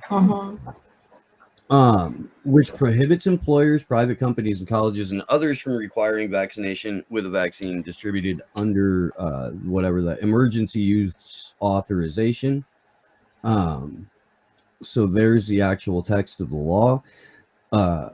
Appropriate conditions designed to ensure that individuals to whom the product is administered are informed of the option to accept or refuse administration of the product, of the consequences, if any, of refusing administration of the product, and of the alternatives to the product that are available, and of their benefits and risks. So it sounds like it's also up to your employer to make available at least information about alternatives. Right. Will they do that though? That's the question. Well, okay, so I don't like that we are a litigious society. I don't like that everyone is sue happy. I don't like the fact that lawyer is a prolific profession in general, but this is where lawfare comes into play. Yeah. If they're going to use it to murder journalists and grab, extra judicial jurisdiction over the press internationally, rise and up, I mean, the America's prosecution, lawyers, and sue the fuck out of please. everyone who is not doing this shit. You have the tools to do it. You have everything you can do, right? I don't know. Let's go ahead and maybe open up the phone lines. If you're watching on YouTube, Odyssey, Rockfin, DLive, or you're listening for the first time on Aftermath or iHeart, 657-298-4767. Please give us a call. Would love to hear from you. In the meantime, there was some wild shit, I think, from Bloomberg. Actually, let's go back to this Army vaccine thing that's going to be rolled out for. Oh, we got one coming in. Call coming in. Okay. You are in the air. Hello. Hello. We got. Hello. Oh, they hung up. Aw. Okay. That's okay. Someone else is calling. You are live. Good morning, fans. I love you guys. I got up early just to watch you all. Aw, it is early for you, huh? Craig Pasta Jardu. Hey, Grandma. Your grandma got up early. Grandma, you're supposed to wake up at 5 o'clock in the morning and have me some fucking pancakes. Well, I'm not on meatball duty this morning, so I got to sleep in, especially since I got woken up by tea last night. You know what I'm saying? So, yeah. And listen, I don't want to take up too much time because I know there's a lot of people who want to call in. I just want to tell you guys that I love you.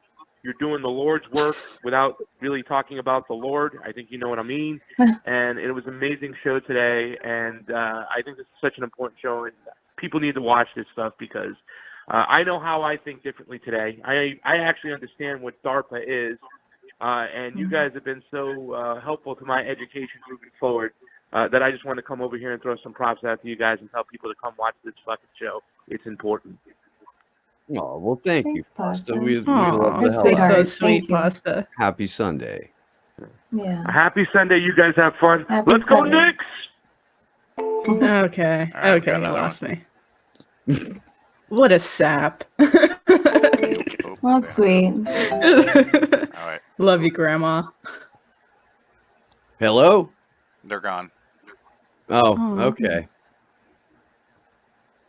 Okay. Well, that's interesting. It's coming back. Oh, God damn. You are live. Hello? Hello? hello. Hello? Hey. Good Hi, morning. who's this? Please tell me how to delete my Facebook. There's pictures and stuff I'd like to keep, but I don't really know how to do it. I think there's. Okay. I think in settings there's a way to question. prepare to download your content, but it takes a couple days. Yeah, but Yeah. you can't download it. It You takes can't. So what? I deleted my Facebook on election day. And Oh. when you go to do it, it'll ask you like, do you want to transfer all of your pictures and videos to a file before you delete the thing?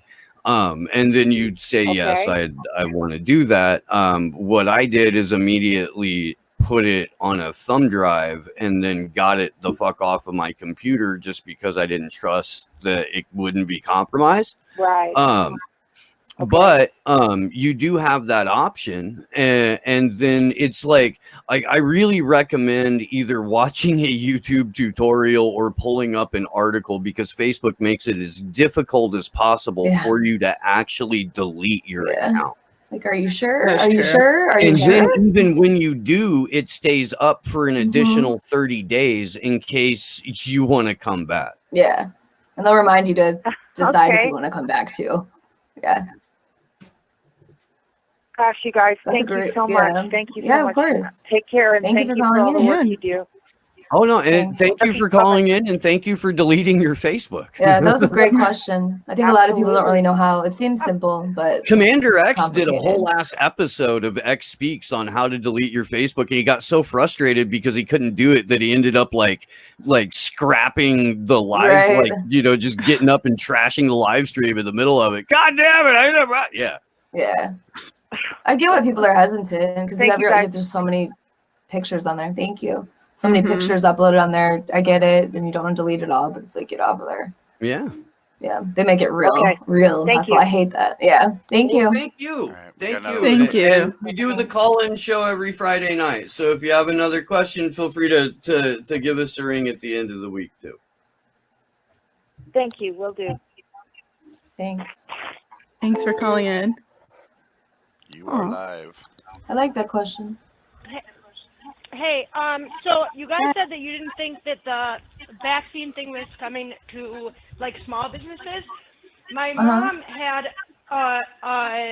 like home health aid company that has like literally 6 employees, if that.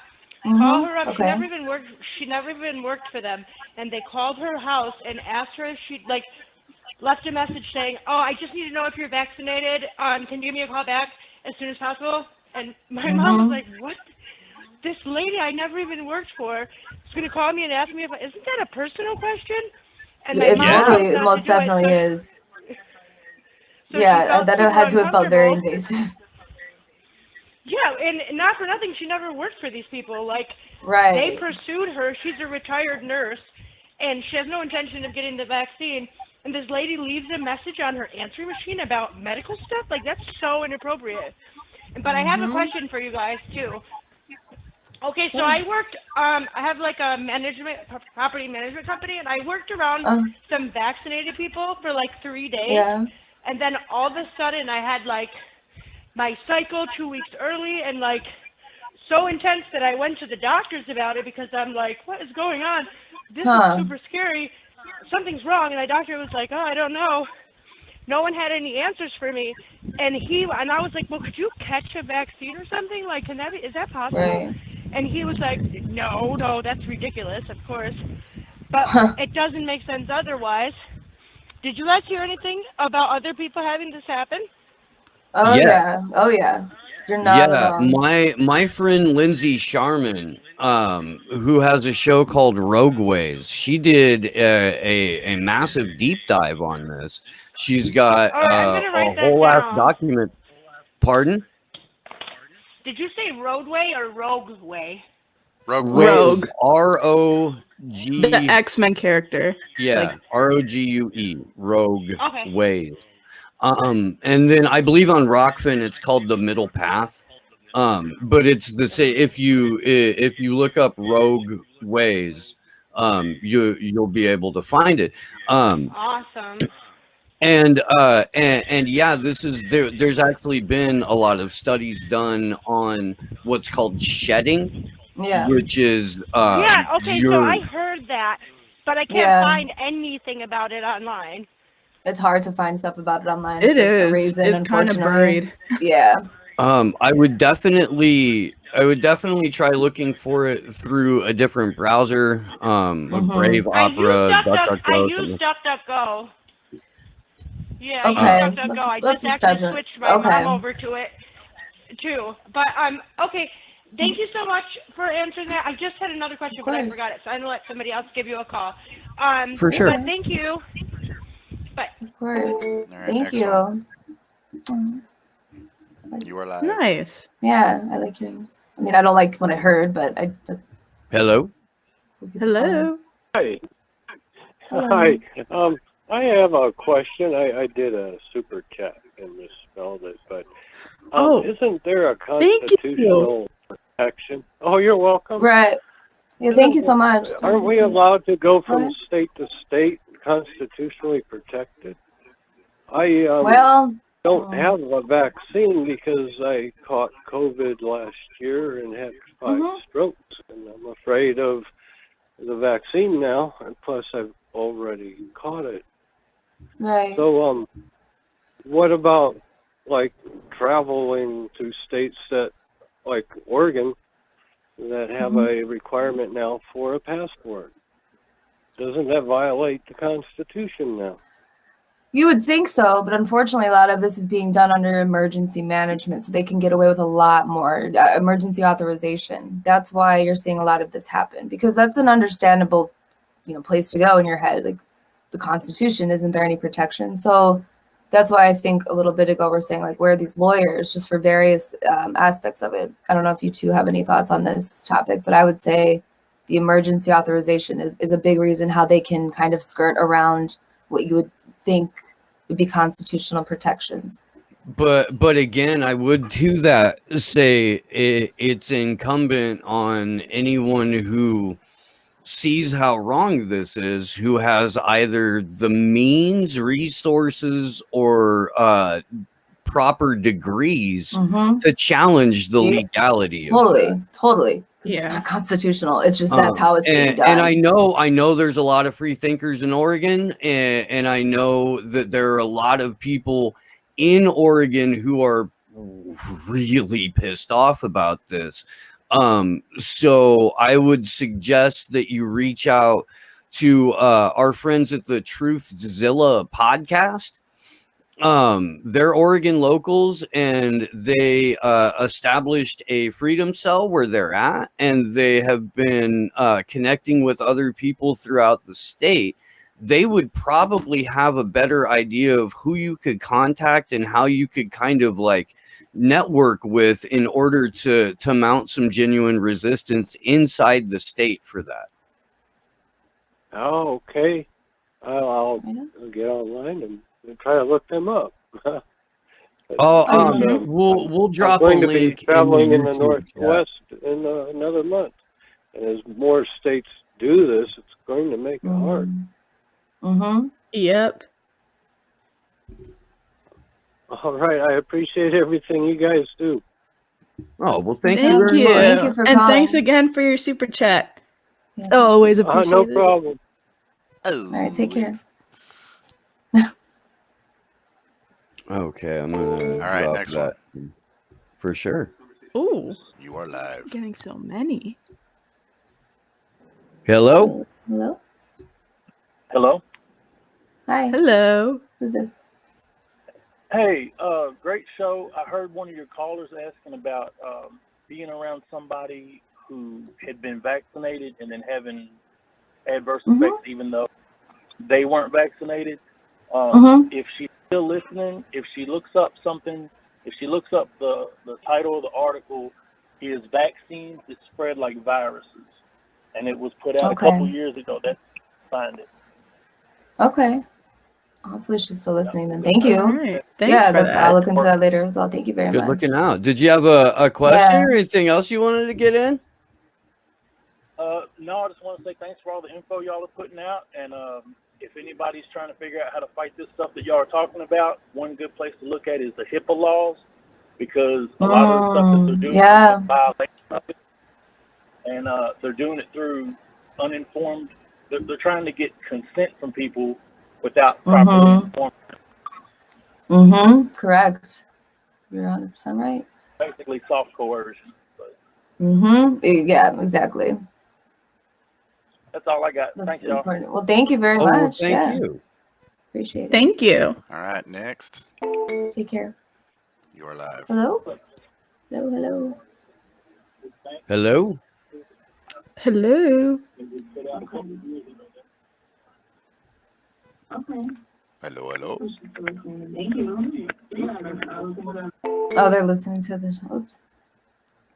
You are live.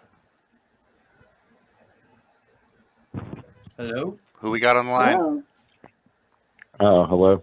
Am I live? Yep, you are live. Who's this? Yes. Hi. Oh, hi. I'm Devin. I'm calling from Hi, Seattle. Right on. Hey. What's going on? Nice. Not much. I'm just chilling here with my cat laying on me, watching y'all interview Whitney Webb. Nice. Great interview. Yeah, I just wanted to give a shout out to y'all. My mom actually put me on to this show. Okay. A while back. Okay. She's Awesome. Yeah. She goes by How Come in the chat. Okay. Okay. Oh, yeah, how dude. come? I know how come. Your mom's been like with the show since like day one, man. Kick ass. I'm glad you're watching, and I'm glad you're hanging out and calling in. That's Hell awesome. Yeah. Give I'm your glad mom I a got hug. through. I have fun watching y'all. It's just not only is it news, but it's just like personable. I feel like y'all are just real authentic people, and like my mom put me on to Jimmy Dore back in like early 2016. And I just kind of went on from there and finding all these other channels, and Slow News Day is one of the channels I watch the most, as well as like Frank Analysis. Franco. Right on. That's awesome. Franco too. Yeah. Franco Lasso. Yeah. And so like, and I just appreciate that y'all talk about things that I really can't talk to most people about. People are pretty programmed when it comes to a lot of the things going on right now, especially with COVID and vaccinations and all that. My mom is very much on the same page as y'all. And awesome. for, when it first started, like I was kind of questioning that, but I've kind of had a change of heart after listening to you guys and like Jason Bermez, stuff like that. So, Hell yeah. Thank you. Honestly, that's great to hear. Your mom's a good woman. Yeah. Well, Yeah, it is. so- I mean, it's good to know that, like, even though you were skeptical of what like people like us were saying, you were at least open enough and willing enough to hear it out a little bit. And I mean, to be perfectly honest with you, the things that we get attacked with or for the most are for presenting the empirical studies and for presenting the actual research. The strikes that Burmis has on his channel right now are all from either a senator testifying or showing a physical study. And so that's what they're afraid of, is their own research being read and talked about. That's insane. Yeah, no, exactly. And I see that for what it is, you know, like I've always been like pretty anti-war since like the George W. Bush days. I was in like high school back then, you know, and I remember like all the punk bands and stuff. I was going to the punk shows and stuff. Everybody was all like Rock Against Bush, you know, and like anti-Iraq war and like questioning the narrative. And then my mom sent me this video, this James Corbett video recently, Fake Punks Get the Jab, and everybody's like promoting. Oh, you're gonna set Steve off. Oh, here comes Jello rant. Oh, hey, Steve, Jello Biafra. Fuck you, Jello Biafra, with your fucking bitch ass, with your shiny little mask, your shiny little fucking like satin ass fucking mask in your house with the doors closed. Yeah, in your house. In front of the fucking camera with your what would Jello do? Oh, you wear a fucking mask indoors and vote for Joe Biden. Fuck you, you piece of shit. Sell out, motherfucker. Sorry, I apologize. They've all been that though, you know, like ever since like the punk, all those 80s punk bands started reuniting in like the 2000s. Like I would go see those shows when I was young. Like I would see like the Adolescents and TSOL and like all these old, you know, they're old now, so they're just like, oh, like they realize hanging they can out, bro. capitalize off their We go up to music now. fucking Washington State. We're kicking it. We're talking music. But no, I agree. I'm right there with you, man. And like, oh, dude, like Fat Mike can suck my fat fucking dick right now, dude. I don't give a shit what NoFX is. I mean, he's a fucking millionaire in a mansion. Like he's not a real punk. Like none of these people are. Like none of these people who are in the spotlight really are. Henry Rollins, even. You know, it's just like they all got comfortable. They all benefited off of the system, and so they aren't going to question the narrative. They're not. Like they thrive off of it now because punk got commodified. 100%, man. What was your name, brother? Devin. Devin, that's right. That's right. Kick ass, dude. I'm just gonna scream about fake old punks for like the next 15 minutes. We should take one more call and then read through the super rays and whatnot, and then get out of here so we can come back in 3 hours. Devin, I appreciate you calling in, man. Please, hey, and look, dude, Friday night, get your shit together. Starts at 8 on the West Coast. We do the call-in show for 2.5 hours. Give us a ring. Yeah, totally. I'll try. I'm usually busy on Friday nights, so I haven't been able to call in. But you know, I'll try to do that. I'd love to talk again. And thanks for having me. Oh yeah. All right. Yeah, I think we might make this a regular thing on Sunday now. I don't know. I kind of dig it. How about you guys? Yeah, it's nice to hear from people. You are live. Yeah. I mean, if the actual interview doesn't go that long, then yeah. Who we got on the air? Hello. Hello.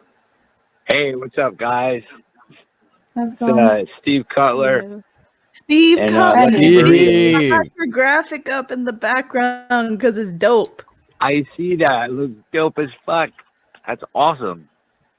Bro, So cool. like, hold up. I'm bringing it up to the front. Hold up, let me.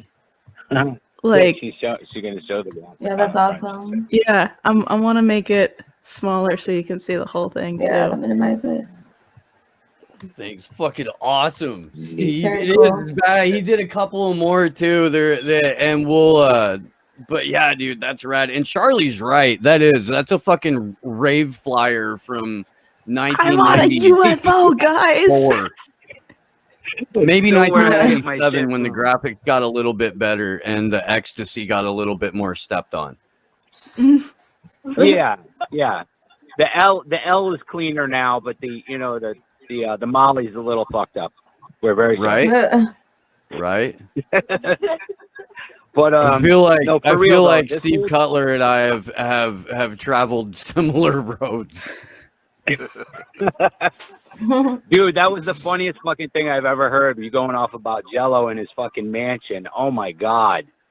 That shit just like rocked it for me. I was cracking up like 5 minutes ago. That was too much. Oh my God, pisses me off so much. I ran into him right before we started this, or right after we started Slow News Day. It was a Monster Magnet show, and San Jose, and like my co-host at the time and her husband,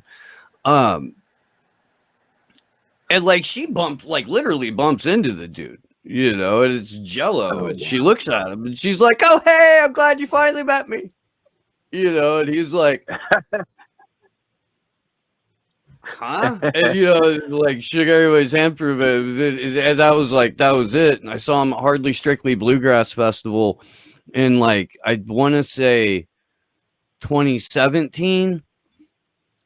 Maybe 2018. I can't remember which, but he was doing his spoken word thing, and it was all about how Donald Trump's a bad guy and fuck Trump, and it was just 100% partisan. And I'm like, is this your shit now, dude? Because I really haven't. I've been busy, I haven't really checked in with you in a couple weeks. It's all of them. Henry Rollins too. All of them turned into fucking neo-lib fucking shitbags. Like, what the fuck happened? I don't understand. Money, they got rich. Fame, institutional security. Right. Yeah. Right. Yeah, they got soft and cushy and their fucking LA mansions and shit. Like, what the fuck? That is so. The last time I saw Jello Biafra was in Providence and at the Living Room in 1987, I want to say, with Black Flag and Henry Rollins on the same bill, and it was sick. It was fantastic. Damn right. Yeah, they made too much damn money. Yeah, there were 3-foot Liberty spikes on people's heads. It was fucking it was dope, man. What a time. What a time. And you know what, dude? That'll get you a charge in New Orleans, or it would at the time, that was interfering with the flight path of a pigeon. I'm not making that up. I'm not. Dude had 18-inch Liberty spikes, but that was the charge he got for being a street kid ahead of Jazz Fest. And the fucking New Orleans PD came through and did their fucking street cleaning. Yeah, the backpack, loves you were locked up. So here's my question, right? I'm still on the same kick as last time I called the other night. What the fuck is the deal with all of these drugs that they're injecting into people to combat the coronavirus? Why do they keep calling them all vaccines? They're not all vaccines. As far as I can tell, only the Johnson & Johnson one is actually like a traditional fucking vaccine that does what it's supposed to do. And that's the one I don't understand. that got recalled.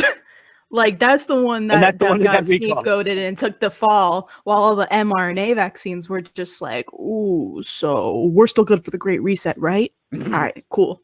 Foundation, right. yeah. But that's essentially it, though. Everybody on the planet is just, cool with calling them vaccines.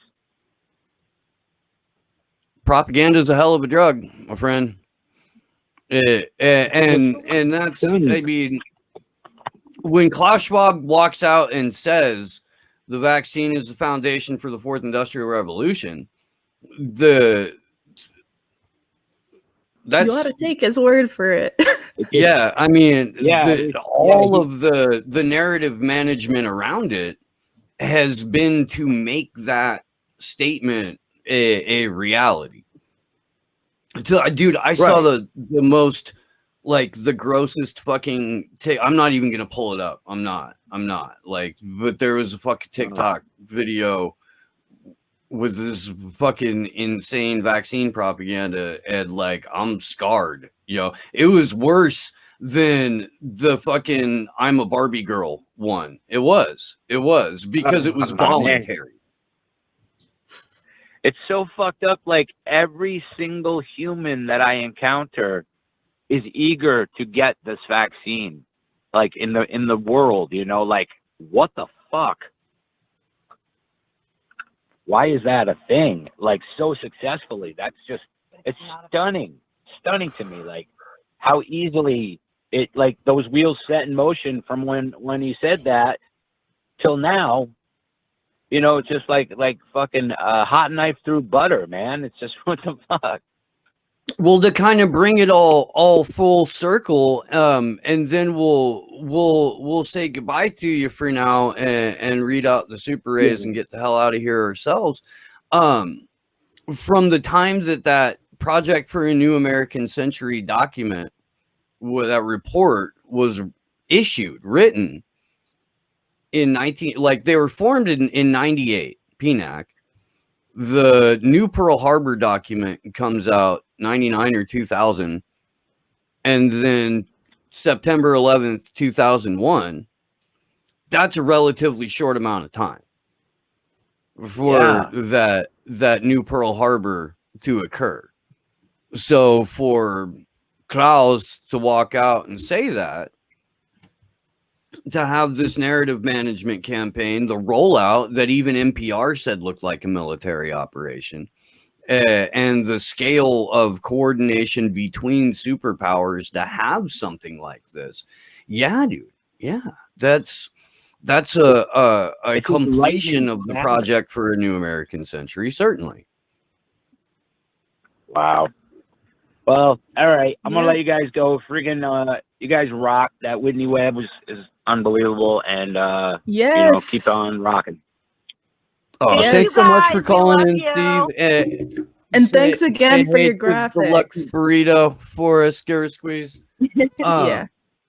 I'm gonna show his media page real quick because his graphics are some fire shit. Sick. Thanks, y'all. And there's more We'll talk to you too. soon. There's obviously this one. Then there's phone lines are closed. Phone lines are closed. Thank you guys so much, everybody who called in. Again, Friday night, 8 o'clock on the West Coast, 11 o'clock on the East Coast. Get your shit together. It is our weekly call-in show. Do we want to do the super race? So much fun. Do it quick. We got 3 minutes. All right. Thank you, Shadow Band Refugee. I've been waiting on this one like a kid waiting for cartoons on a Saturday morning. Fam, Whitney is my main source of information. When anybody has has anything to say about the pandemic, people say, "How did you know that was going to happen months ago?" And I reply simply, Whitney Webb. Much love. Happy Radio Day. Thank you, Shadow Band. Thank you, Rachel. Thank you, Jason Gay. Can't wait for this one. Love you all. We love you too. Thank you, Robbie Ann Doyle. Heard you're taking time off to take care of yourself, Whitney. Good for you. Yes, good for her. Hugh. Hugh, thank you. What a pleasant surprise to wake up to. Thank you. Thank you. Bubblegum Douche. Awesome name. Who could ask for more awesomeness? Jay Batsy, God bless people standing up for liberty. Kevin Past, Tea Leaves. Whitney is amazing. Yes, she is. Terry Zarelli, thank you. Hunter Carranza, thank you. It says question mark, so I assume it was an emoji. Lacey St. Louis, do you think the mask coming off is about vaccine shedding? P.S. I remember my other question. And then Mad Mom, thank you. Hone line, stay busy. My old man gets mad when I go to Discord. Split my 2-cent tips. Keep kicking ass. Slow News Day. But Steve, how'd you pick Slow News Day for your name, bruh? Because and then thank you everyone for your super raise. And I gotta give a good one for our first show on Aftermath FM. It's always appreciated on Slow News Day. There's the fee side eye. Wow. It's always. Wow. Wow. Golly.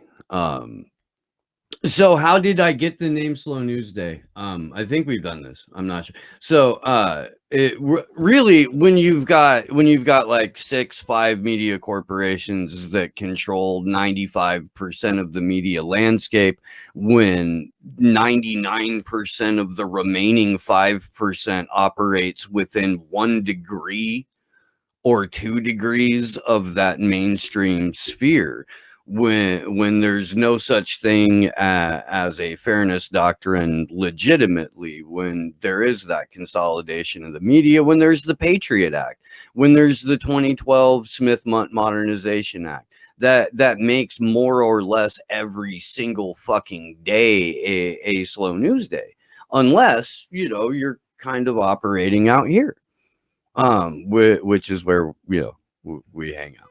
30 seconds.